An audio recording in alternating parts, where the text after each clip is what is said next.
అందరికి నమస్తే. బాబు గురించి తెలిసే ఉంటుంది. నేను ఇంతకుముందు కూడా ఒక వీడియో చేసిన బాబు మీద. సో ఇక్కడ మెయిన్ స్టోరీ ఏంటంటే, ఆ బాబుకి ఒక డిఎండి అనే ఒక ప్రాణాంతకమైన డిజీజ్ ఉంది. దానివల్ల బాబు ఇప్పుడు మీకు మంచిగా కనిపిస్తుండొచ్చు, కానీ ఫ్యూచర్లో ఆయన ఏజ్ పెరుగుతున్న కొద్దీ మజిల్స్ అనే ప్రాబ్లం అయి నడవనికి కూడా రాదు, బెడ్కే పరిమితం అవుతాడు. ఇది నేను ఎట్లా చెప్తున్నా అంటే, సేమ్ ఇదే విధంగా నా కజిన్ బ్రదర్ ఈశ్వర్ సాయి రెడ్డి చిన్నప్పుడు మంచిగా ఉండే. ఒక సర్టన్ ఏజ్ వచ్చాక కాళ్ళు నడవలేక కింద పడి దెబ్బలు తాకుతుండే. ఒక సర్టన్ ఏజ్ వచ్చాక బెడ్ మీదనే ఉన్నాడు. అండ్ ఇయర్ 2026 జనవరి 1 రోజు ఆయన చనిపోవడం జరిగింది. సో నేను ఇంతగానం క్లియర్ ఎందుకు వీడియో తీస్తున్నా, ఎందుకు మాట్లాడుతున్నా అంటే, నేను నా తమ్ముడిని ఈ తమ్ముళ్ళలో చూసుకొని ఆయన నేను కాపాడుకోలేకపోయినా అట్లీస్ట్ ఈయనకైనా నేను ఆ సైడ్ నుంచి ఏదో ఒక హెల్ప్ చేసి ఒక వీడియో చేస్తే, నా సైడ్ నుంచి ఒక 10 మంది హెల్ప్ చేసిన, అట్లీస్ట్ నా తమ్ముడిని కాపాడుకోలేకపోయినా అని ఒక బాధని నేను కొంచెమన్నా దిగమింగుకోవాలని చెప్పని నేను ఈ హెల్ప్ చేయడం స్టార్ట్ చేసింది. చాలా మంది ఇప్పటివరకు చాలా మంది వీడియోలు చేసారు చిన్నోని పైన. లైక్ మీకు బిగ్ బాస్ వాళ్ళు కానీ కొంతమంది సెలబ్రిటీస్ చాలా మంది కూడా వీడియోస్ చేశారు. ఇంజెక్షన్ కాస్ట్ 26 crores, మనకి 3 crores వరకే కలెక్షన్ అనేటివి అయినాయి.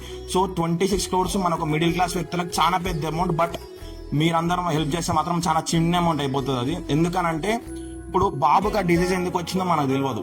నేను బిలీవ్ చేసేది ఏంటంటే, మెయిన్లీ అతనికి మనం హెల్ప్ చేస్తామా హెల్ప్ చేయమా అని మనకి టెస్ట్ చేయడానికి దేవుడు ఆయనకి ఇచ్చిందని నేను ఎక్స్పెక్ట్ చేస్తున్నా. సో మీలో ఎవరైనా ఎంత అమౌంట్ వీలైతే మీ స్తోమతను బట్టి 100 అయితే 100, 1000 అయితే 1000, 1,00,000 అయితే 1,00,000 ఎంత ఇచ్చినా రామునికి ఉడత సాయం లెక్క సేవింగ్ అనేది అవుతుంది. ఆ బాబుని మనం కాపాడుకున్న వాళ్ళం అవుతాం. So I request everyone, please మీ వల్ల ఆయన ఇంత సాయం చేయగలరు. ఎందుకంటే నా పర్సనల్ నేను చెప్తున్నా, నా తమ్ముడిని నేను కాపాడుకోలేకపోయినా ఈ తమ్ముడిని కాపాడుకునే ఒక ఆప్షన్ నాకు దేవుడు కల్పించిండు. అండ్ సో ఇంకోటి పర్సనల్ గా మెన్షన్ చేద్దాం అనుకున్న ఏంటంటే, చాలా మంది లైక్ మనకి వేరే పిల్లలు కూడా ఇట్లనే సేమ్ డిసీజ్ తో బాధపడుతున్న వాళ్ళు ఉన్నారు. వాళ్ళ విషయంలో స్కామ్ జరిగిందని ఒకటి ఏదైతే ఉందో అది బయట ప్రచారం జరుగుతుంది. సో నేను సింపుల్ ఒకటే చెప్తున్నా, స్క్రీన్ మీద అన్న నెంబర్ పెడతా, అన్న డీటెయిల్స్, అన్న వాట్సాప్ నెంబర్ పెడతా. మీరు పెద్ద అమౌంట్ ఇద్దామని అనుకుంటే డైరెక్ట్ అన్న కాల్ చేయండి, అన్నతో మాట్లాడండి, కుదిరితే పర్సనల్ గా కలవండి, మీకు జెన్యూన్ అనిపిస్తేనే ఇవ్వండి. నాకు కొట్టండి, ఇంకోరికి కొట్టండి, ఇంకో పర్సనల్ అకౌంట్స్ కొట్టమని మేము ఎవ్వరం చెప్పాం.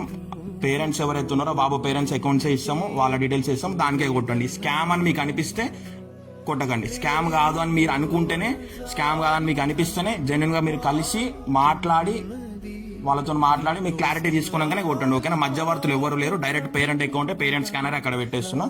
సో పేరెంట్నే కలిసి మీరు పేరెంట్ అకౌంట్కే కొట్టేసేయండి.